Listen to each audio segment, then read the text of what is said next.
السلام علیکم viewers, programme دیکھ رہے ہیں آپ براس ٹیکس اور میں ہوں آپ کی ہوسٹ معروف قریشی. ہمارے ساتھ موجود ہیں ہمارے اینالسٹ جناب زید حامد صاحب. السلام علیکم سر.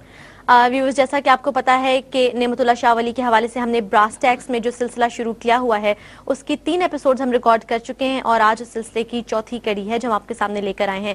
آج کی ایپیسوڈ انتہائی دلچسپ ہے because it's a long awaited one, جس کا ہم نے بہت زیادہ بے صبری سے انتظار کیا. انفیکٹ جتنا بھی کانٹینٹ ہمیں ملا ہے آپ لوگوں کی جانب سے، ہم نے چونکہ ریکویسٹ کی تھی کہ نعمت اللہ شاہ ولی کے حوالے سے اگر آپ کے پاس کسی بھی قسم کا مینوسکرپٹ یا کوئی بھی ریسرچ مٹیریل ہو تو ہمارے ساتھ شیئر کیجیے.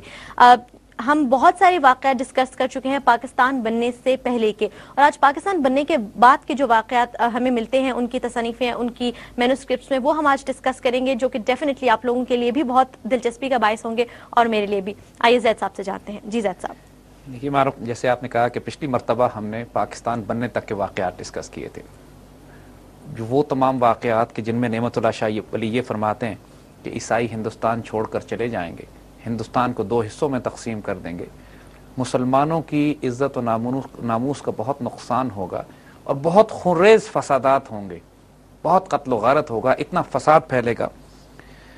وہ سارے واقعات تو پاکستان بننے تک ہو گئے. اور اس کے بعد کے جو واقعات ہیں، بنیادی طور پر جو میجر لینڈ مارکس ہیں پاکستان کی تاریخ کے، اگر آپ یہ دیکھیے کہ 1947 سے لے کر تقریباً 1965 کی وار تک بیچ میں پاکستان کے صرف انتشار رہا ہے. یعنی پاکستان کے اندر کوئی بہت بڑا لینڈ مارک ایونٹ نہیں ہے. اللہ تعالیٰ کے نزدیک ڈیموکریسی یا ڈکٹیٹرشپ کوئی معنی نہیں رکھتی ہے. میجر لینڈ مارک ایونٹس کی بات کی جاتی ہے.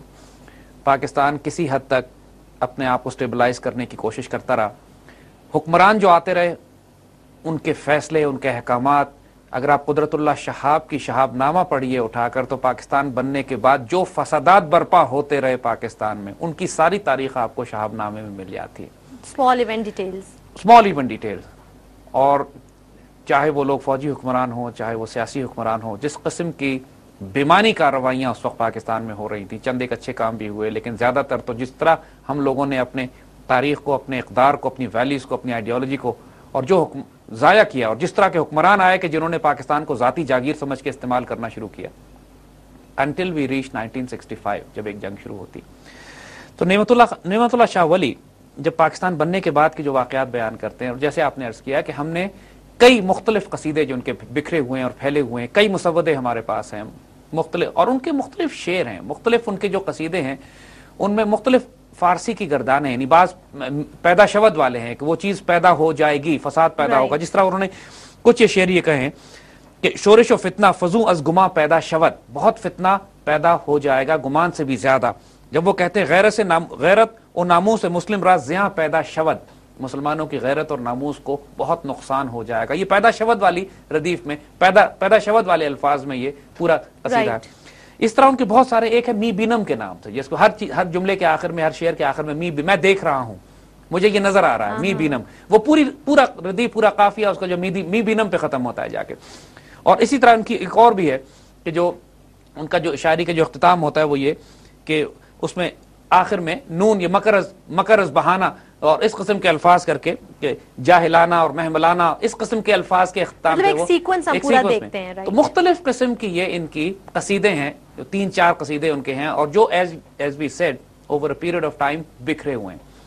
ہمارے پاس کچھ نسخے ہیں ایسے جو 100 سال پرانے ہیں، یعنی پاکستان بننے سے بھی پہلے کے، اور اس میں یہ لکھا ہوا ہے ویری کلیئرلی کہ انگریز جو ہیں وہ ہندوستان پر 100 سال سے کم یا اس مدت پہ حکومت کریں گے. یعنی کم از کم پاکستان بننے کا معاملہ اور 1857 سے وہ معاملہ تو ہے. اور باقی جو اشعار ہیں اس میں اکثریت وہ ہیں کہ جو ہو چکے واقعات، اور آئندہ آنے والے واقعات جو بتائے گئے ہیں وہ آئندہ مستقبل کے ہیں.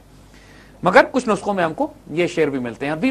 We are fascinated by them to be honest. ہم چاہتے ہیں کہ اس کو ڈسکس کیا جائے. ان کی ترتیب ہم نے خود بنائی ہے اس لیے کہ یہ بکھرے ہوئے ہیں ہر جگہ پہ. جیسا کہ آپ نے کہا کہ ورڈز جو ہمیں آخر میں شعروں کے ملتے ہیں، اس سے ہم نے ان کو ریلیٹ کیا. پھر جو جیو پولیٹیکل انوائرمنٹ ہے، کیونکہ دیکھیے جتنے بھی نعمت اللہ شاہ ولی پر کام کیا گیا ہے وہ ایک علمی اور ہسٹوریکل پرسپیکٹو سے کیا گیا ہے، جیو پولیٹیکل انالیسس کے لحاظ سے نہیں کیا گیا. مسلمان چونکہ ہسٹری میں اور جیو پالیٹکس میں کبھی بھی اتنے زیادہ اسٹرینتھ ان کی نہیں رہی ہے، لہٰذا جو ایونٹس ہوئے ہیں اس پہ خاصے مسلمان کنفیوز ہوئے کہ یہ کون سا ایونٹ ہے، یہ ہو چکا ہے یا نہیں ہوا ابھی، یا اس نے ہونا ہے. ہم بھی ایک انٹیلیجنٹ پریڈکشنز کر رہے ہیں یہاں پہ، یعنی انٹیلیجنٹ اسیسمنٹ ہے یہ کہ یہ واقعات آج کی دنیا کے جیو پالیٹکس کو سامنے رکھتے ہوئے کہ یہ واقعات جو پریڈکشنز انہوں نے کی ہیں کہاں میچ کرتی ہیں, کہاں میپ کرتی ہیں. رائٹ. اور اس کے لحاظ سے we are trying to identify spiritual intelligence base کہ جو ریلیٹ کرے گا آئندہ آنے والے واقعات پہ جو ہمارے آس پاس ہمیں نظر آ رہے ہیں. سو پاکستان بننے کے بعد جو واقعات انہوں نے بتائے اس میں ایک بڑا خوبصورت ہے, وہ کہتے ہیں کہ بے تاج بادشاہ حکومت کریں گے اور ایسے حکمران ایسے حکم جاری کریں گے کہ جو بالکل بیکار ہوں گے, فضول احکامات ہوں گے. یعنی پاکستان کے حکمرانوں کی اس سے بہتر ڈیفینیشن اور کوئی نہیں ہے کہ یہ بے تاج بادشاہ ہیں, اپنے آپ کو فرعون اور قارون اور حامان سمجھتے ہیں, بیت المال کو اس طرح خرچ کرتے ہیں جیسے مغل شہنشاہ ہوں سارے کے سارے اپنی ذاتی جیب پہ.